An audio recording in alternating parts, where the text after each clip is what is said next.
Hi, and welcome to another episode of SMECO Connects. I'm your host, Sonia Cox, and I'm joined today with my co-host, Tom Dennison. Thank you very much for allowing me to be here again. This is our we've done a lot of these podcasts, and it's been great. I mean, we've done a number of them. We've run the gamut. We've had linemen in here. We've had regulatory people in here. We've had engineers in here. We've had school superintendents in here. So I think today's a great day. We have someone who came from our lineman ranks and is now in our operations center. So Dale, if you could just introduce yourself to us and how long have you been here and kind of what your title is today. So I am currently a distribution system supervisor in distribution operations supervisor. I also still hold the title too of the DMS support specialist in operations for our DMS program. So you're wearing two hats right now. Yes. I do all of our SCADA work on the distribution side. Anytime we add new transformers, switches, lines, I add all that into SCADA. So I keep all the drawings up to date and in real time. And I also manage and supervise 9 distribution operators.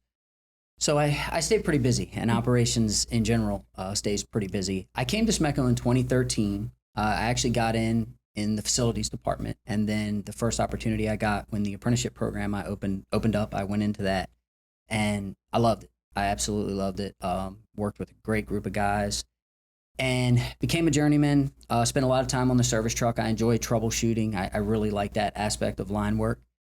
And an opportunity came up to come into operations, and I've always loved to try new things. I really do. And during the apprenticeship, Jason Atherton set time aside for our group, 21, to go and spend half a day in operations.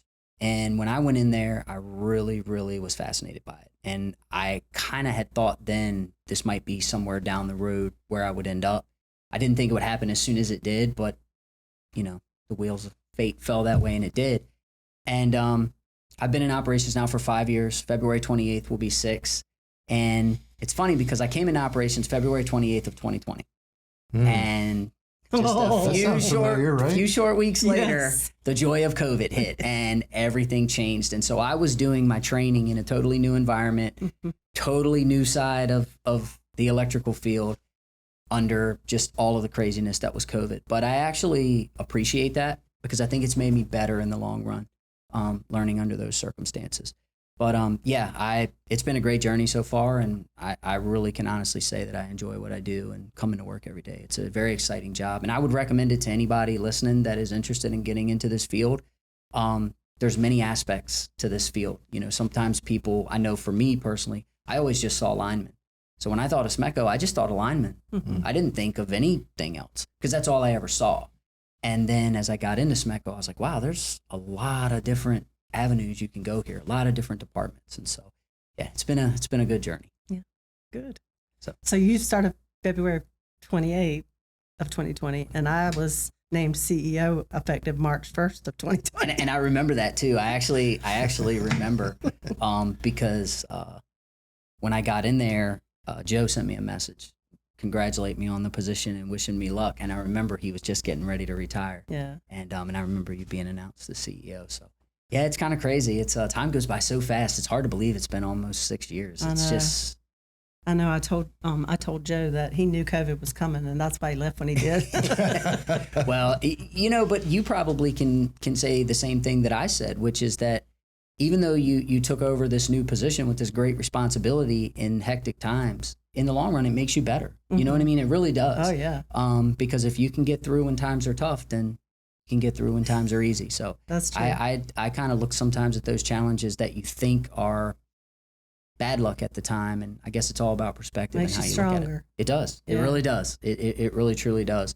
And I know it helped me a lot learning to be an operator and to be a good operator, and build my confidence to do things on your own. Because that's one of the things that I would talk to a lot of the linemen when I would go down to the districts and talk to them about coming in when we had openings. And a lot of times people think that, well, if you know how to do the job on the outside, you know how to do the job on the inside. But there is a lot of things when you come into operations that you have to learn. Even if you've been a lineman for 15, 20 years, it's just a whole different side of it. You know, you're not adjusting voltages at the station. You're not, you know, you're not thinking about that side of it when you're in the field. You're just thinking about what you have right in front of you. And when you're in operations, you have everything going on in the whole company in front of you. You know, so that took a little time to get used to, but I can honestly say it's been a good journey. And there's our technology that we have in there.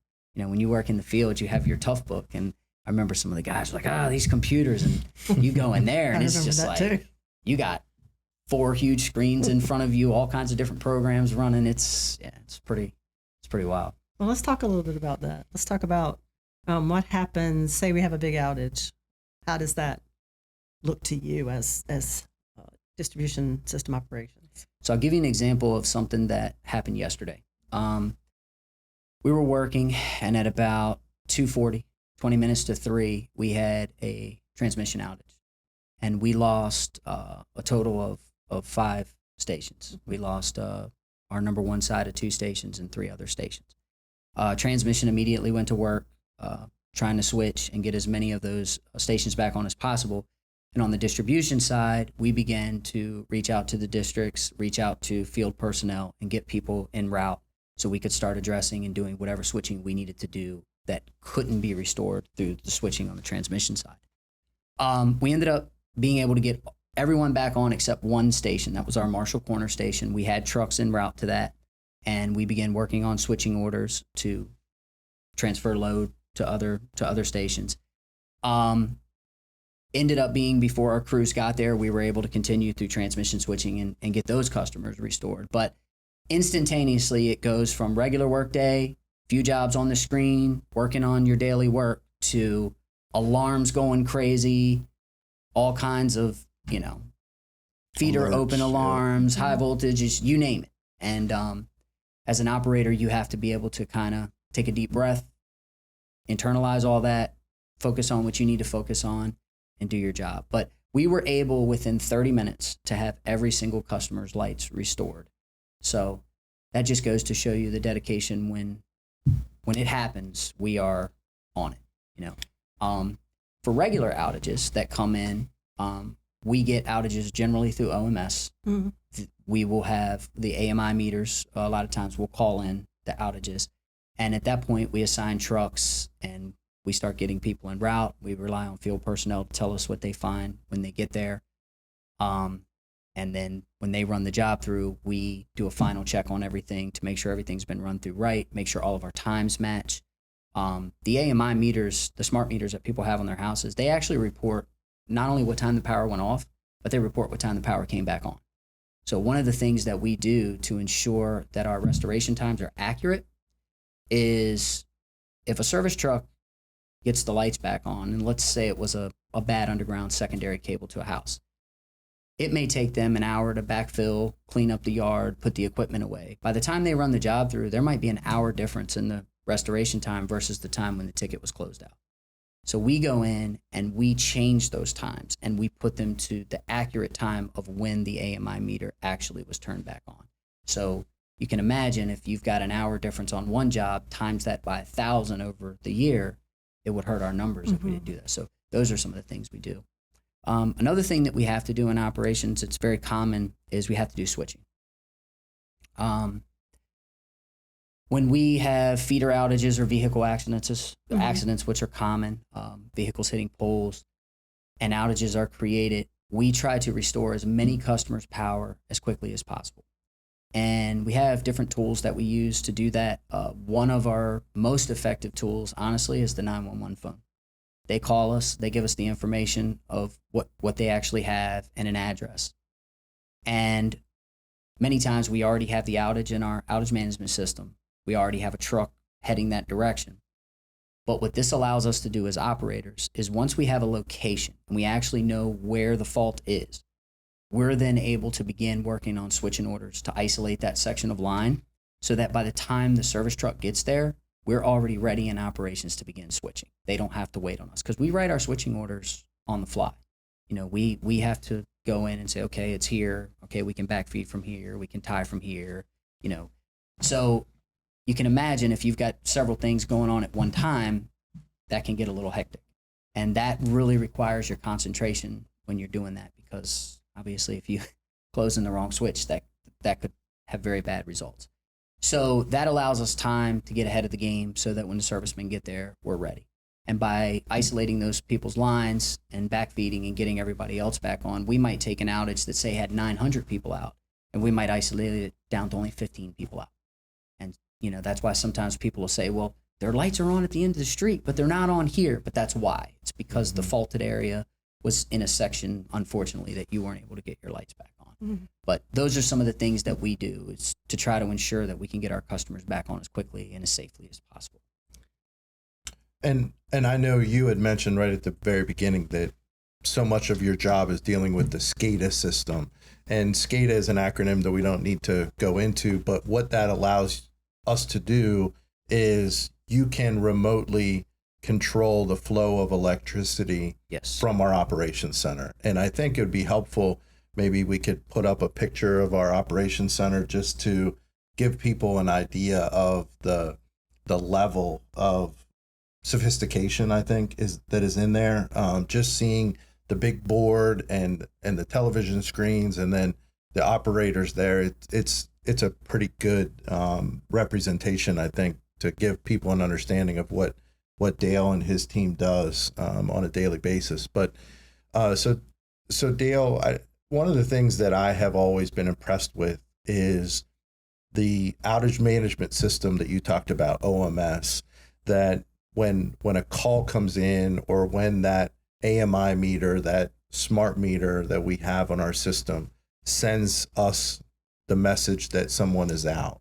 What I've always found fascinating is that those outages are often grouped together, and you and your team can take those outages and assign them to a truck, and you can see where the trucks are on the screens and things. So walk us through that process and kind of how technologically that benefits us. Yeah, very much. And it helps us a lot with assigning those jobs that you talked about in OMS. So we have an AVL system that we use, GPS on the trucks. Okay. And so we have an entire map on our screen of the Southern Maryland part, region of Maryland. And we can see where all of our trucks are in real time.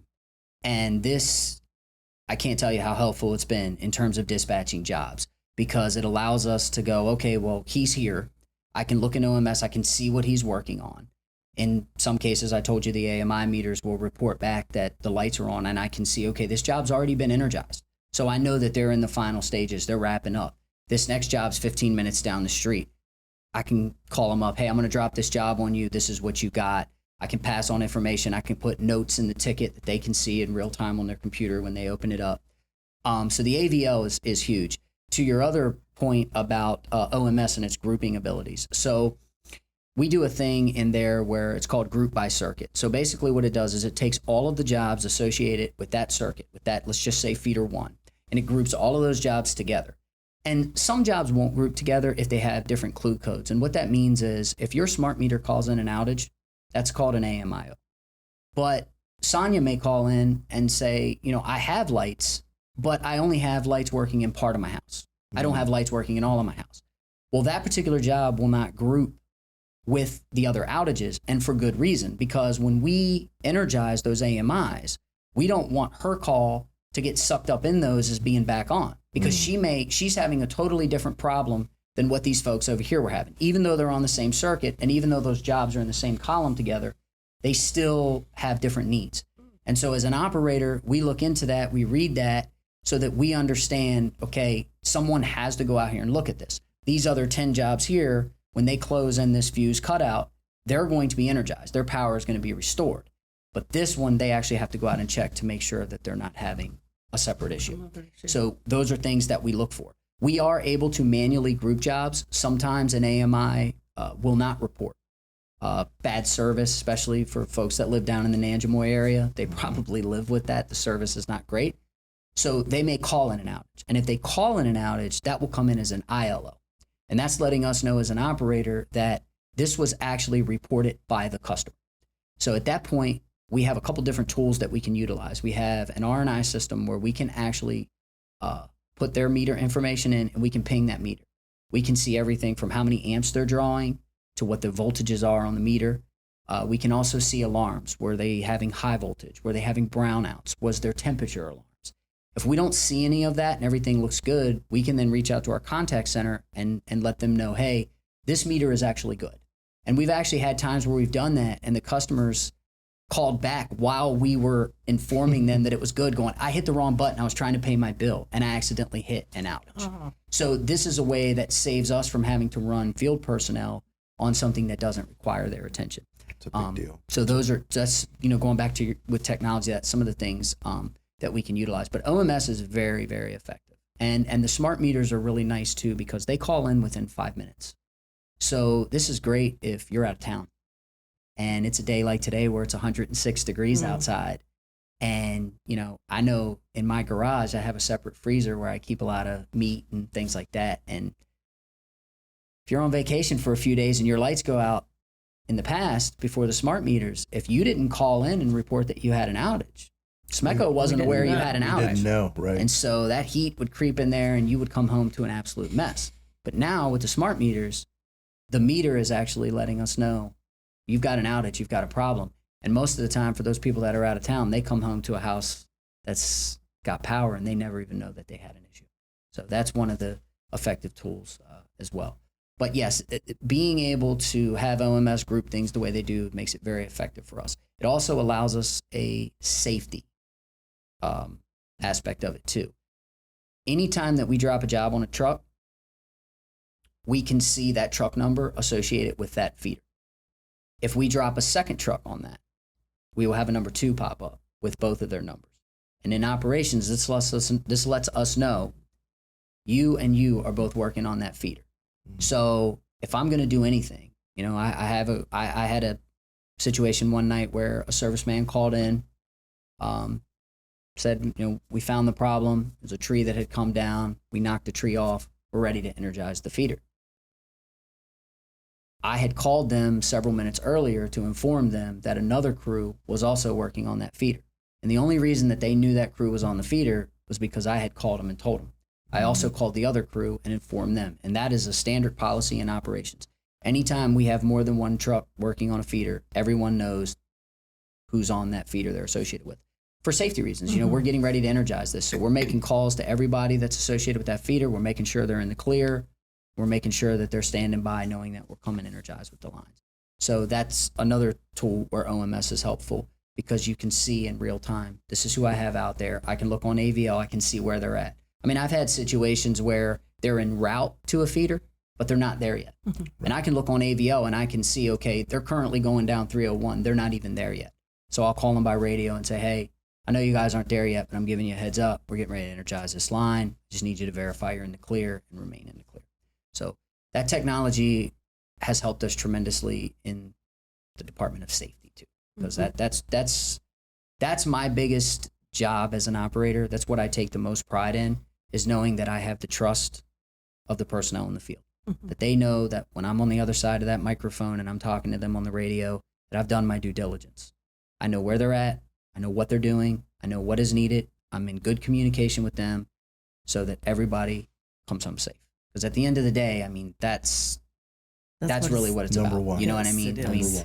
everybody here has the goal of getting lights back on as quickly as possible.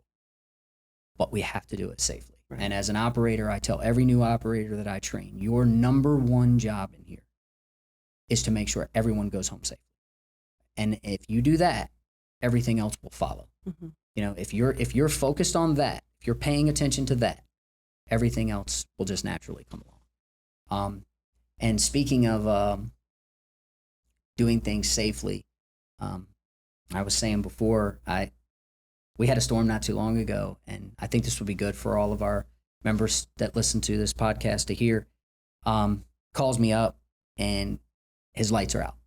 And anybody who's had their lights out, that's the most important job, It's amazing. It's amazing how many people have your cell phone number who you don't realize. Oh yeah. Or my wife's cell phone number. Or 'cause your she gets wife's, the yeah, calls too. even better. Yep. And they'll call, and he goes, I got a truck out here, and they're, a couple driveways down, and they're just standing by this pole.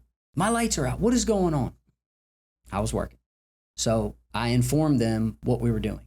And at the time, what we were doing, and I'm sure at some point most people have seen this. So again, we had a tree come down and it tore down a section of overhead lines. So for us to safely fix those lines, we have to isolate those lines so that there's no way that they can come energized while field personnel's working on them.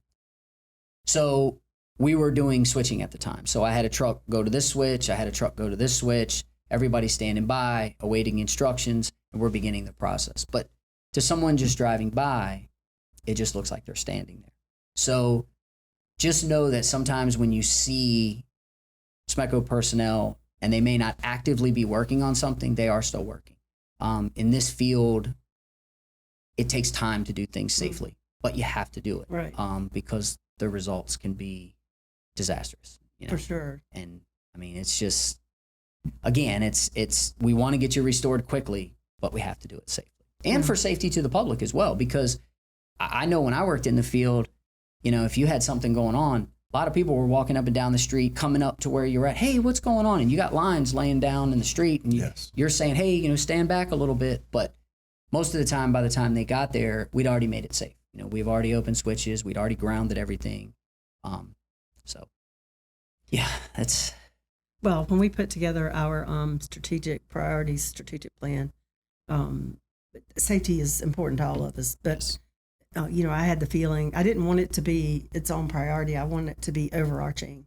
So if you look at our strategic plan and our priorities and like our one sheet, that's what you'll see at the top is safety, reliability, affordability. Affordability and sustainability. Yeah. So that's just kind of overarching all of the strategic priorities that we have. Yes. Because every time somebody gets hurt in this job, I hear about it. You get news and publications about it, and you just and a friend of mine is the CEO down at Shenandoah Valley. He had an employee, I believe it was last year, that made a contact, young man in his 20s, and he was in ICU for a long time. He made it, but it was touch and go for a long time. And this past year, this past April, when we went to do the lineman rodeo, he and his wife were there. He had just started back to work. Wow. He was still only working 40 hours a week and just kind of easing into it, but he was back. And he was there with his wife, and he came out on stage and spoke about about what happened to him. So, I mean, I hope that our guys listen to that. We do have a lot of new apprentices, young people coming into the field, and we need to set good examples for them. 100%. So, I think the only other thing, well, there's a lot of other things I wanted to talk about, but when you're talking about the technology in OMS, we were talking before we went on air about the paper tickets that we used to have. I've heard the stories. Yeah. I've heard the stories. And I was like, I was still new here, but I lived over in Calvert, and we had a big outage. So, it was system wide. We had a lot of outages, and at that point, when we still had the Prince Frederick office, White Plains here, and Leonardtown. And you had to have a management person in each office. So if, decision needed to be made or whatever.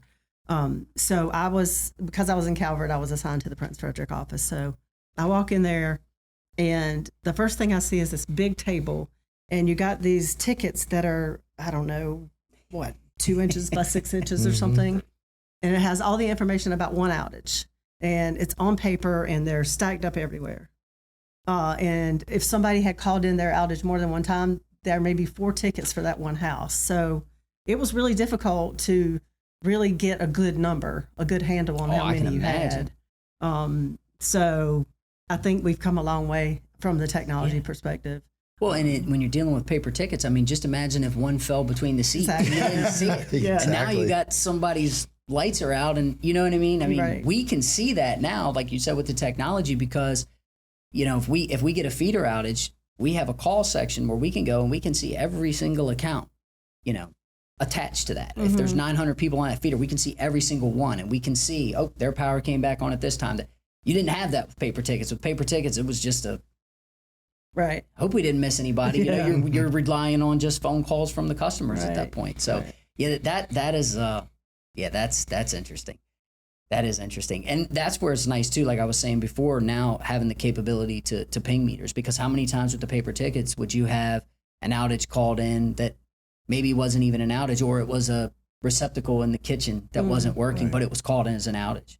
You know, and we still get that, but we're able now to identify those and run those through without having to tie up our field personnel, especially when there's a lot going on, you know, and then that helps actually address the real outages and get, you know, people whose lights are really out back on. So that's where the technology definitely Yeah, comes into play. Just to dovetail with what you said about technology, I think the fact that our members can have a lot of information at their fingertips now. I mean, you can go onto our SMECO app and go to the outage map.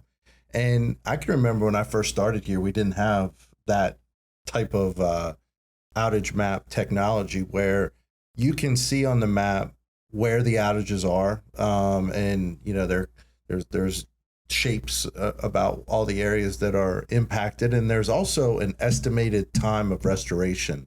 Talk about the estimated time of restoration, Dale, and sometimes it's difficult to put that time on there, but again, it's about setting expectations for folks.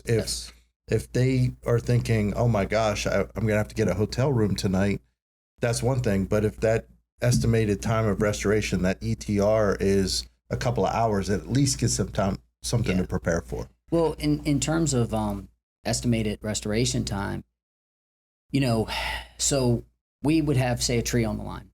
And in your mind, you're thinking, okay, at most a couple hours, you know, especially if it's the middle of the night. Say it's the middle of the night, it's Saturday night, everyone's home. We have to call in a truck. Truck has to get on the road. You know, they have to get to the location. They have to diagnose the problem, figure out, is this something we can do ourselves? Sometimes our service buckets need additional help. And so they have to call for field personnel with our bigger double buckets. So those things obviously take time. But a lot of times when 911 calls as an operator, what I do to try to help that is I try to gather as much information as I can from the dispatcher calling in so that I can pass that information on to the crews. This is what you got. This is where it's at. This is what's involved. I've had times before where they've called and said, we've got a car that hit a pole and we've got lines on the ground. And I'm thinking, okay, this is going to be a little while. But then I get to looking and I'm like, well, I don't have any outages. I have nothing that's coming through SCADA, no alarms. Doesn't mean there's not, you know, doesn't mean something hasn't happened, but I start looking into it. Crew gets there, they hit a Verizon pole. And it was telephone lines on the ground. Sure. So it wasn't even us. You know what I mean? Yep. Or, you know, they hit a pole and it broke on a tap line that's fed behind a fuse. So it's only one customer that's out. Instead of, if they'd hit the pole across the street on the main road, they would have knocked out the whole feeder, or they would have knocked it out at the reclosures at the beginning of the street, and we would have had several hundred outages. So we try to take the information that we have and then best determine the estimated restoration time. Sometimes it's a guess in the beginning because we're just going off the information that we have. And then as more information comes along, we can go in and adjust the times. If we know it's something really bad, if it's something that we know is going to take a while to fix, we can actually go into the outage map and we can actually adjust those times and say, okay, this is going to take about 4 hours, you know. And a lot of times we get that by talking to the field personnel and saying, hey, I'm not going to hold you to it, but What do you think? what are we thinking? What are we looking at here? You know, 3 hours, 4 hours, 2 hours. So the outage map is nice. And it also allows people to see, you know, I know that we've had people before who maybe are on oxygen. They'll actually go stay at their son or their daughter's house, and they'll use that outage map to look at to see when their lights are back on before they go home. Yeah, So, it's such a good tool, I think, that we have, and it's such a benefit, I think. And I just want to kind of, as we kind of get towards the end here, just based on my experience, I know I've only been here for 19 years, Dale, but I can tell you that I was in the storm room downstairs in this building, and I've been to the current operations center. And something that I've always been marveled at is that the level of professionalism and the level of, there's never any like people running around like, oh my God, there's it's craziness. Right. It's everyone is just laser focused. There's no one. It's just a calming, professional atmosphere over there, and I've always marveled at that. So, credit to you, and credit to the team over there for doing that. And because I think hysteria doesn't benefit anyone. But I know that there are times when I've had to call into the operations center, and I've always never gotten anything but, hey man, I don't know right now. Let me find out, or I'll get that information to you. I'm in the middle of switching, and it's a real blessing, I think, that we have. Yeah, I can honestly tell you that one of the things that I know myself that I put a lot of emphasis on when I'm training is training in high stress moments. Because again, like we were talking about with COVID, you can do it when it's bad. You can do it when it's good. And so I try to work with a lot of the newer DSOs in understanding that, when I was a lineman and we had a storm, whatever you dropped on our truck, that's what we had. I wasn't even thinking about the jobs that were taking place. I worked in St. Mary's out of the Leonardtown office. I wasn't thinking about what was going on in Charles County because I wasn't working in Charles County. I'm on the service truck. What you give me, that's what I'm focused on. But when you're in operations, you got everything. Mm-hmm. You're seeing everything. And you're having to put all those pieces of the puzzle together to try to figure out what's the best way to go about doing this. We have to prioritize sometimes in major events. We have to prioritize our outages. Can we talk about the major events? Yes.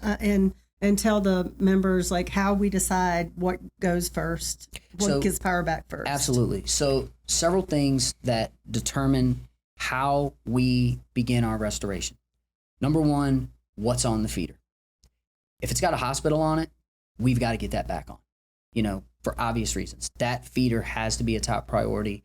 We're getting field personnel rolling immediately to get those lights back on. Police stations, fire departments, first responders. Those things absolutely make that a priority feeder. So if any of our members are living on a feeder that's attached with a hospital, you're good. You're coming back on first.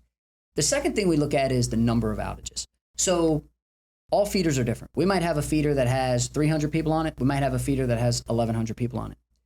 We look at the number of outages, obviously. We want to try to get as many lights back on as quickly as possible. The other thing we have to take into account is what's the extent of the damage? Right. I'll give you a perfect example. My parents live in St. Mary's County. They had 6 broken poles on their road several storms ago. I mean, it was just absolute devastation on that road. And we were going, okay, well, we have contractors coming in. We have equipment coming in.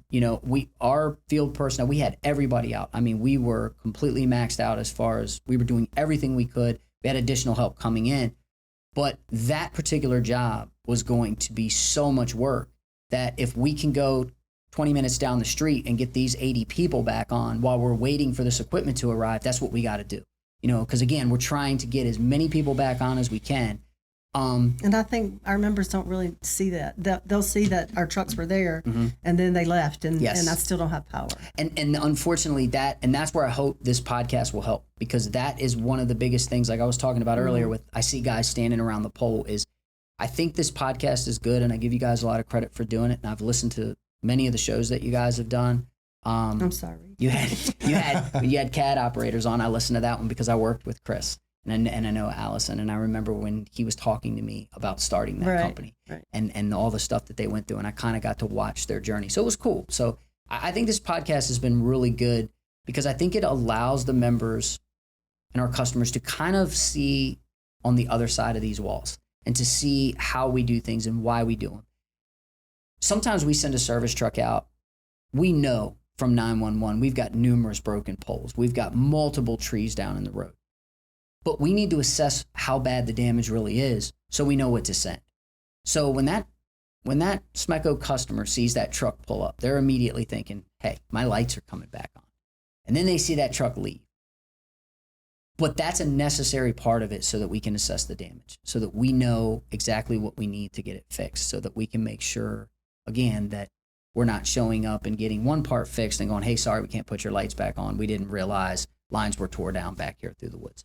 So that's one of the ways that we have to obviously prioritize feeders. The other thing we have to take into account is the conditions of the landscape, flooding, things like that. Sure. Sometimes we can't get there to the problem area. And so we have to take that into account. So in operations, these are all things that we're gathering information on to try to make the determination of, okay, we're not going to send them here yet. The roads are shut down. They got flooding. This bridge washed away. You remember that bridge that washed away over on 234, right? Yeah. You know, Mhm. or we're rerouting trucks going, hey, don't go that way. You're going to have to reroute. You're going to have to go up this way, you know.